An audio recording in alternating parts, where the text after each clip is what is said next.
Bonjour, on se retrouve pour une vidéo réaction suite à l'annonce de Kobo qui vient d'annoncer la sortie d'une nouvelle liseuse, la Kobo Sage, qui vient remplacer la Kobo Format. Alors pour ceux qui ne connaissaient pas la Kobo Format parce que c'est une liseuse un peu plus confidentielle, la Kobo Format c'est le haut de gamme en matière de lecture numérique chez Kobo. Donc c'est une liseuse qui fait presque 300 euros et donc qui est renouvelé aujourd'hui et qui pour le coup change de nom aussi, on ne sait pas trop pourquoi, et donc qui va s'appeler maintenant Kobo Sage. Alors la Kobo Sage, c'est pas une petite liseuse comme la Kobo Nia, c'est quelque chose de totalement différent, un esprit haut de gamme, pratiquement luxe, mais qui va quand même reprendre une partie du design de la Kobo Libra 2, donc qui va sortir aussi dans quelques jours. Je vous invite à aller voir ma vidéo précédente sur le sujet, c'est très intéressant. Et donc, cette Kobo Sage, c'est une Kobo avec un écran de 8 pouces. C'est-à-dire quand même beaucoup plus grand qu'un écran de 6 pouces d'une Kobo Nia. C'est une liseuse qui est également dotée d'un éclairage avec filtre de la lumière bleue, donc pour permettre de lire avec plus de confort. C'est une liseuse aussi qui va être étanche, comme la Kobo Libra 2, qui va avoir 32 Go de stockage comme la Kobo Libra 2 et qui va être dotée de cette nouvelle fonctionnalité qui est le Bluetooth, qui va vous permettre d'écouter vos livres audio Kobo, donc achetés chez Kobo ou chez un distributeur Kobo comme Kobo by Fnac, si vous êtes client de la Fnac. Et donc vous pourrez écouter vos livres audio grâce à un casque Bluetooth ou à une enceinte Bluetooth à la maison. Alors comme c'est une liseuse un peu plus grande, elle est aussi un peu plus lourde, voilà. Elle va faire environ 240 grammes, alors qu'une Kobo Libra 2, ça fait un peu plus de 200 grammes, 210 grammes. Donc ça veut dire aussi une liseuse avec un encombrement un peu plus important. Mais finalement, en dehors de ce confort supplémentaire de lecture du grand écran, on n'a pas grand-chose de plus qu'une Kobo Libra 2.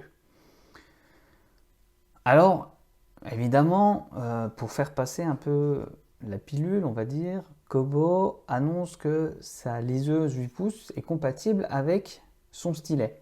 Vous savez, le stylet qui est vendu avec sa liseuse grand format 10 pouces qui sert à la prise de notes, la Kobo Ellipsa. J'ai fait une petite vidéo là-dessus. Mais je ne suis pas certain que la Kobo Sage dans un format 8 pouces soit le format idéal pour de la prise de notes. Néanmoins, c'est quand même bien qu'on ait cette option qui soit disponible sur la liseuse Kobo Sage. Alors tout ça, voilà, on a une liseuse en gros qui pour moi a juste un écran qui fait 1 pouce de plus avec un peu plus de pixels que la Kobo Libra 2. La Kobo Libra 2, elle est vendue 189,99 €. Quand elle sortira dans quelques jours, je vous ferai une annonce pour toutes les sorties évidemment. Et la Kobo Sage, elle arrive au prix de 299 €. Donc c'est-à-dire qu'on pèse 100 € de plus pour 1 pouce. Et même si on peut supposer qu'on aura une liseuse fabriquée avec des meilleurs matériaux, on n'a pas vraiment plus de fonctionnalités supplémentaires. Le logiciel, c'est toujours un logiciel Kobo. Elle n'est pas compatible avec plus de formats. L'écran est un peu plus grand, un peu mieux défini, donc ça permettra un meilleur confort de lecture pour les mangas. On peut supposer que l'écoute des livres audio sera de la même qualité que la Kobo Libra 2. Et donc, pour moi, ce type de liseuse, eh ben, c'est tout simplement un peu trop cher. Voilà. Pour 289 €, ben voilà, vous avez de quoi équiper toute votre famille en Kobo Nia. Vous pouvez en acheter pratiquement 3. 3 liseuses. C'est-à-dire une pour vous, une pour votre conjoint ou votre conjointe, et une pour vos enfants. Mais du coup, je ne comprends pas vraiment pourquoi on irait dépenser pratiquement 300 € dans une seule machine de lecture. Surtout quand on sait qu'en plus, pour ce prix-là, on peut acheter une Kobo Nia, une Vivlio et une Kindle. Voilà. Et puis, bon, bah, si vous n'êtes pas à 80 € près, vous pouvez même rajouter une Bookin Diva, par exemple. Et là, vous avez toute la variété possible